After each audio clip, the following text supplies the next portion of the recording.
Hey there, Internet. Welcome to the Hard On Gear channel, where I discuss and review my used and abused knives and gear. So now that playing around with AR platform rifles is a part of my daily job, kind of, at least cleaning it in the evenings more than I would care to, the Leatherman MUT is a viable option for me for the first time. Not something I ever would have purchased before, because this is a specific AR platform rifle Leatherman. From Leatherman, the makers of some of the most popular multi-tools ever, I've got the Signal myself, as well as the Squirt, little tiny mini multi-tool. Where the hell is that? There it is, the Squirt PS4, just the tiniest version of what Leatherman's got going on. There's a bunch of Leatherman models everyone's familiar with. The Wave Plus, which I picked up for my father for Christmas this year. There's God knows how many Leatherman models. This is one that is specifically designed for, again, AR platform rifles. So your AR-15s, M4s, again, Canadian Forces C7 rifle. And I would imagine more or less any other similar rifles. I'm not a gun guy, so I'm not going to sit here and list off a bunch of like different rifle model numbers and all that. So in Canada, you're going to get these for anywhere from like $220 to maybe $250. I paid around $230 for this at, I think, Fundy Tactical, East Coast of Canada, tactical store. In the States, you're probably going to get it for around $170, $180, depending on where you're shopping, but a little bit cheaper. Plus, well, just the dollar value and all that right now being a little stronger. But probably worth the money for what you're handling here. I think I paid around $170 maybe for the Leatherman Signal. Definitely a little bit more light duty of a tool. Definitely lighter by quite a few ounces, and it's a little smaller, definitely a lot easier to pack in the pocket. This thing, you're going to feel that if you've got this clipped onto you. So there's the typical nylon belt sheath that comes with most Leatherman tools, except this one is MOLLE compatible. It's a little bit more rugged. It's got a longer Velcro strip on it. So, oh, and a little spot here for you to stick paracord through, which I probably will, just to give you a little bit more of a tear away, quick tear open option to get in there in a hurry. A couple of side pouches to stick other items in, and it's got, oh yes, the tool that comes with it, the additional tool, which is a 3/8 wrench head on the back. And I think this is for, like, it's a front sight adjuster or something like that. I'm not a big gun nerd, obviously, if you haven't figured that out yet. But also kind of pokey if you have to stab somebody. Probably not your first option, but anyways, this little extra tool that comes with it can go, yeah, right here in the back of this nylon strap. There's a spot for it. I believe you can also get it in, yeah, in the actual top part here, but it won't Velcro all the way. So anyways, that's this here. The other thing I picked up for, I think, only like 15 bucks. I think that might be a cheaper ripoff, but I think it's the same one as I seen for 40 bucks. So I clicked on the one that cost me 16. Clip and carry Kydex sheath. That looks like it might be, yeah, cheaper. Not the best of quality, but it's just supposed to be a quick, a little bit more of an accessible option if you want to get this thing out in a hurry for the Leatherman MUT. See if okay, yeah, no, it goes in like that. So pocket clip side down, and that's actually pretty damn tight. So the idea being that you could clip this onto a belt or a sheath, or not a sheath, a belt or a tack vest or something like that, and have this a little more accessible without having to mess with the nylon straps. The downside is you don't have the spot to carry that extra tool. I don't know how often you would use this. I don't know how often I would ever use this. But yeah, I don't see anywhere where this is going on this sheath. No, not gonna happen. But yeah, that is actually pretty damn tight in there. My God, that's not going anywheres. Yeah, you can see, yeah, that's where the pocket clip is supposed to go because it has a little extra space for it. But yeah, clip and carry sheath. Okay, actually pretty impressed with that for the, yeah, again, 15, 16 bucks. But I might play around with that a little bit. I don't know. Yeah, geez, I don't know how much I'd ever use this. We've got the elk hands on the rifles, and we don't use the iron sights at all. Actually, the front iron sight, I think, has been totally removed, or the rear, rather, the rear iron sight has been totally removed. So I don't know how essential that's going to be. That being said, the sheath itself could be quite useful, because this is way better than most of Leatherman's baseline nylon pouches that they come with. And a lot more Velcro for a lot more of a or just higher level of retention, so you don't accidentally have that flying out on you. And then again, that little bit of an extra opening here that you can stick a little paracord through, so you can get a nice good tearaway if you ever wanted to have that really easy access. Get that sticker out of there. So let's go over the tools right quick of the Leatherman MUT military utility tool. God, man, clip and carry sheath. You're holding that in there pretty good. Good job. Okay, so we're looking really quickly here on the outside. There's the pocket clip. You've got a hammer at the top. This is also the, oh geez. It's basically for clearing malfunctions if you have like a round jam. What's it called? Bolt override. Bolt override, I'm pretty sure is what it's supposed to be called. So essentially you would take that. I don't even know if you have to, no, I don't think you have to undo it at all. You just take this, if you've got shooting, you get a stoppage, your bolt face is open, and you basically just going to take that, put it in the opening. Technical terms, bear with me here, but if your bolt's jammed, it's going to catch onto your bolt. You pull it back, clear the jam, and that should have you back to square one, hopefully. And again, if I've completely butchered the technical terms, firearms people, feel free to comment away down below and straighten me out. But yeah, still learning with all the AR platform stuff. Never shot anything other than just, you know, your basic rifles and metal Glock 17, which is pretty idiot proof. So back to the tools on here. We've got a strap cutter, cordage cutter up here top underneath the hammer. While it's closed, it's got the bit, which is kind of acts as like a blade guard so that you can't really slice your finger or anything too easily. It's still a little bit exposed, but not too bad. But that's kind of in the way there for that purpose. Also, I'm sure because they just ran out of places to put shit, and that was an easy way to double that up. So you've also got the carabiner, much like the Leatherman Signal, just that little extra carrying option if you want to go that route. That carabiner slot also doubles up as a bottle opener, so if you do have to open up a bottle, there you go. Here we have on the outside the serrated blade, combo edge rather blade on one side. So that's the it's typical Leatherman blade, although my goodness, that is sharp. This has not been used too much on the Signal. That's pretty damn sharp. And I don't think I've really used that for much of anything.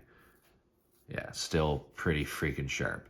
Liner lock, same over here with the MUT, liner lock.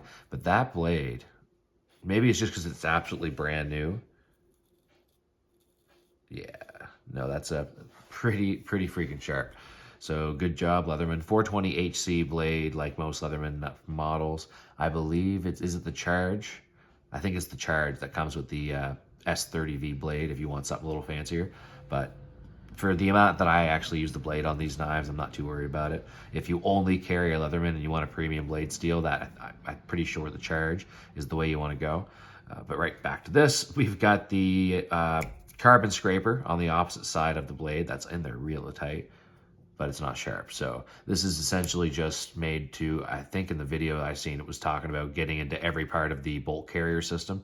So being able to scrape off a lot of the carbon without damaging the carbon steel, because bronze, yeah, it's bronze, right? Yeah, bronze is softer than most steels, especially most carbon steels. So you can scrape away into some of the nooks and crannies of your rifle and bolt carrier system with this bolt carrier assembly, bolt assembly. Again, real big gun guy here.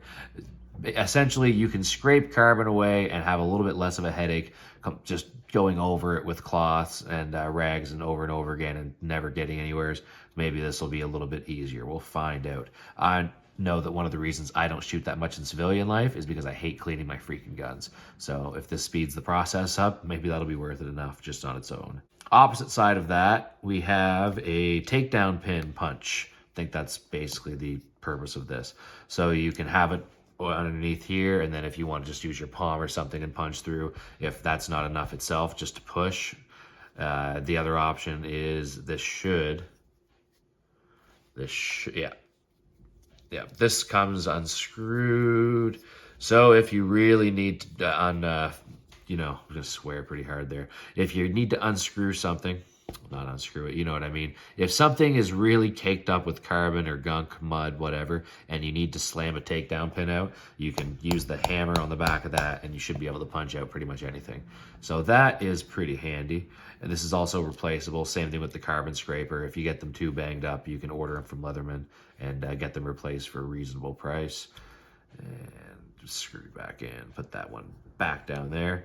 And the opposite side of the carbon scraper, you have the Leatherman saw. And that looks like a little bit different shaped than at least the signals, from what I can recall. But essentially the same saw. Yeah, a little bit different.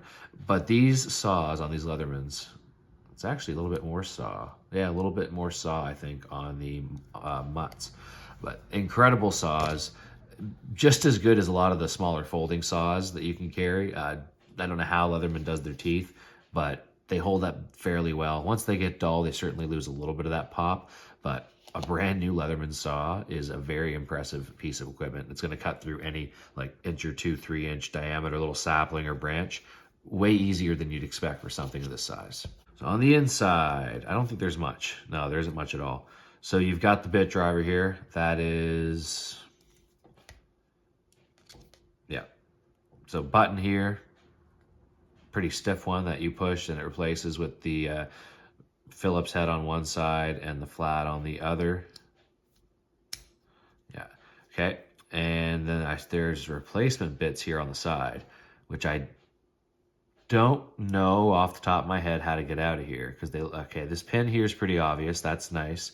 So there's a silver pin that locks this bit. There's looks like a T15 Torx head on this side. I don't know what's on the other end of it. Oh, actually, that's probably the T15 on that side. I don't know what this is. But that pin unlocks whichever one you're trying to get access to. And then I would think, maybe, I don't know what I think, but I would imagine that you'd probably be able to get that out of there without too much difficulty. That should come out of there. And then you've got longer bits for if you need to get into certain like deep pocket screws for pistol grips or handles or different plastic areas on the rifle. But essentially the bit selection for these, for the Leatherman MUT, was based around the common screwdriver heads that are going to be found all across the rifle and scopes and stuff like that. So should be pretty good to go for anything that you need along that front. And same thing for the rifle sight adjustments and stuff. That's a fairly wide flathead bit. I would imagine that's why they led with that. So you have that ready and available without having to even take it out. Because I know a lot of the time, just from what I've seen so far from the instructors and them using their, most of them are carrying like the Gerber multi-tool that kind of built around rifles. And I can't remember what the hell it's called, but this Canadian Army standard Gerber multi-tool is kind of an AR platform multi-tool, kind of like this. But the flathead, a lot of them using it on the end of the file, which I believe this does not have actually. But the Gerber file, using that for rifle sight adjustment, I've seen them do that more than almost anything with these.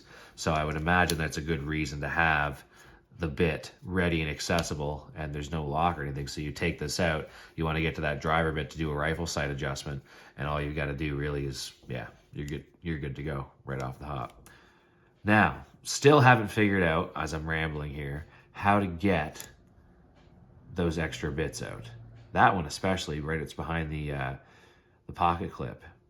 How would you get that out of there without breaking things? Because I can get that out there breaking. Well, I want to say that. I don't know how easy this is going to be to break. It's a pretty rugged piece of freaking gear.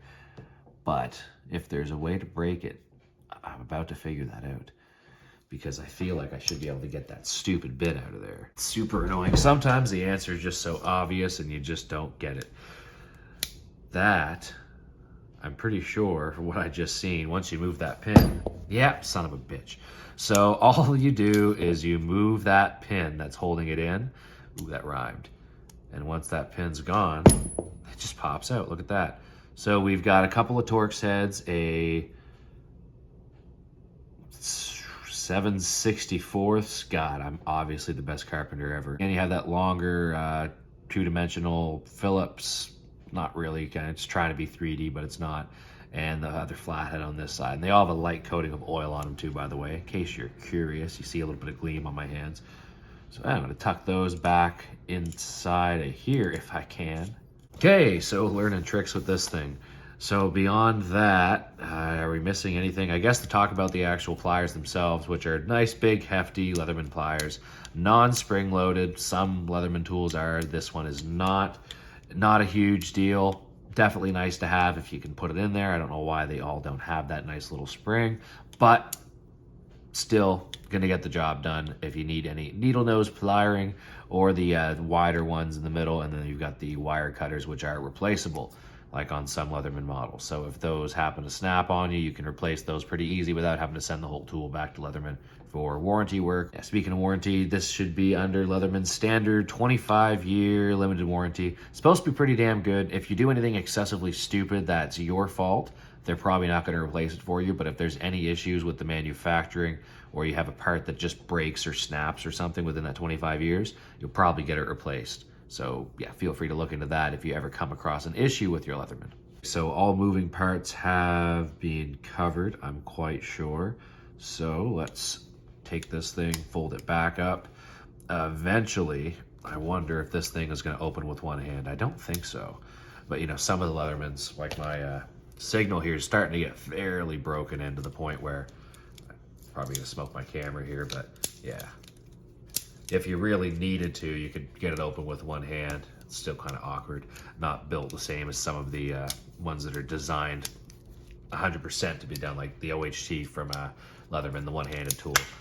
But yeah, fairly broken in. Leatherman can do that fairly well. The super tools I've seen broken in doing it extremely well. Wave, maybe? I don't think so. But the MUT, not broken in at all.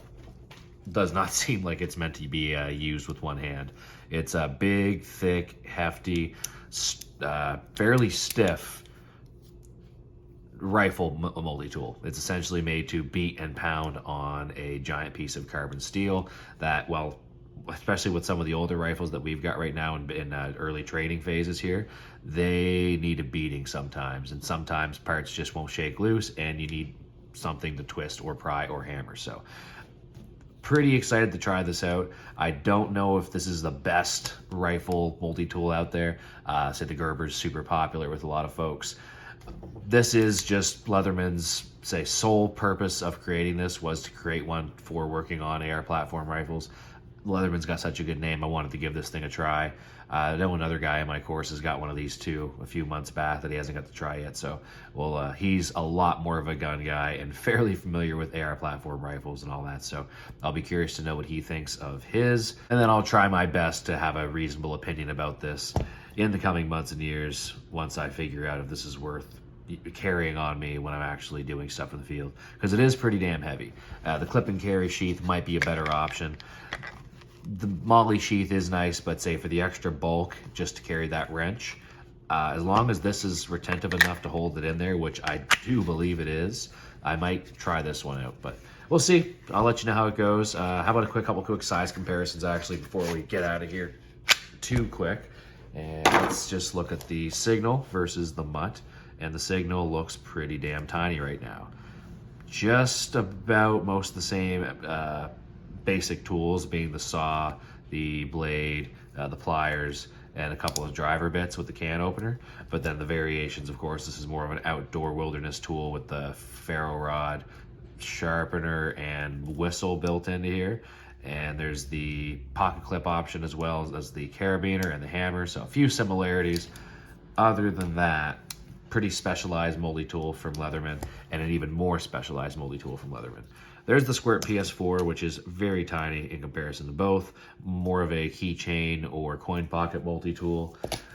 I've also got the Gerber Dime now, which I picked up while I was over training, just because they were in the Canex store, and I just wanted to try one out since it was there. Gerber Dime, very popular, big competitor to the Leatherman Squirt PS4, almost identical in size. But I knew as soon as I opened this thing up, I was extremely surprised how apparently slippery it is, but how rugged feeling this is compared to the Squirt. It's got a little more punch in the spring-loaded pliers, at least I was pretty sure at the time. and confirming that yes, quite a bit more punch in the spring-loaded pliers. Definitely feels a lot more rugged and a lot more less prone to wear and being twisted and bent and all that. Where this feels like if you twist this the wrong way, it's going to fly apart on you. Now, Leatherman makes some pretty solid stuff, and I don't expect it's going to be that flimsy, made to bang around your keychain. But this is just a little bit better material. Feels like it's made more out of metal and less out of plastic. And just that the scales on this are plastic. I don't think these seem like they're probably aluminum or something that's not cheap plastic on the outside. But yeah, Gerber dime, pretty handy. Not the sharpest blade in the world on that thing out of the box. I've still got to touch that up. In fact, the dullest blade. But anyways, we're talking about the MUT right now. Size comparison wise, it's almost twice the size, or twice the length of the dime and the Leatherman squirt. So diameter wise, not diameter, but profile wise, quite a bit thicker, even than the Signal, I do believe. Yeah, thick enough that you're going to notice a difference carrying this thing. Against a couple of popular folders, how about the... Let's get some of this out of the way. Oh, by the way, that's just the card that comes with most Leathermans. Tells you about some of the tools and probably a little bit of warranty.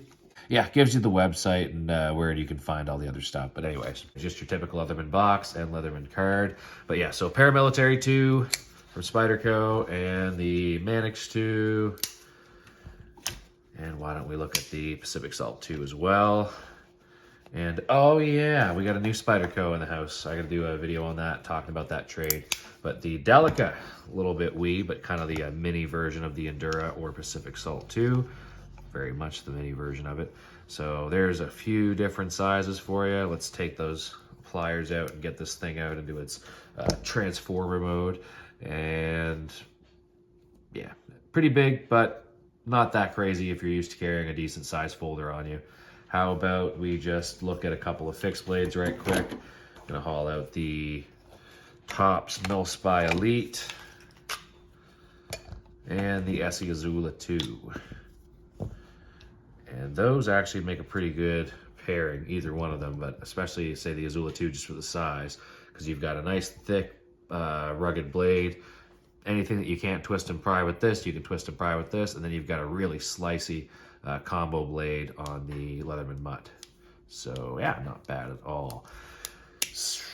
We could go through more size comparisons, but I'd just be wasting your time and mine. So how about we call it a day on that? I'll let you know how the MUT works out for me in this new job. The next couple weeks of training, we'll be in the field with our rifles and have to do some field cleaning. So I'll definitely get a chance to try it. And then infantry school coming up this summer, I'm sure I'll have plenty of opportunities to put that thing to use. Oh, I forgot to mention one thing on there too, now that I think about cleaning. There's the threaded spot here that fits pretty much your standard cleaning rod. So yeah, you can use this for your handle if for whatever reason you have it broken. I know some of the kits we have, like the threading might snap off or something on one of the handle or something. So at least this gives you another option. And if you really wanted to get an extra, like some of the handles are crap, this gives you a full handful if you really want to clean a chamber or get in and out of your barrel if it's really nasty in there or something like that. But again, I will understand more and more about properly cleaning rifles and pick up tricks and tips. And eventually I'll know enough about it that I stop sounding like such a freaking noob around the stuff. But again, can't stress enough. I'm talking about a rifle-specific, gun-specific multi-tool, and I am not that big of a gun guy. So when I do my full review of this thing, some of that shall hopefully be done with, and I'll actually be able to give you a solid review and give you a good understanding of what this thing's limitations are. So stand by for that. Feel free to check out the video for the Signal or some of the other videos where I kind of talk about my use of this thing. And there's probably going to be some other videos popping up over on the side, as well as the little hog badge if you want to follow that along with the channel, and subscribe if you don't mind. If you haven't, like the video, that definitely helps with spreading this out to people in the YouTube world, helps the algorithm fire my stuff up to the top of the suggested list and all that. Yeah, that's it. We'll see you on the next one. This is the Hard On Gear channel, signing off.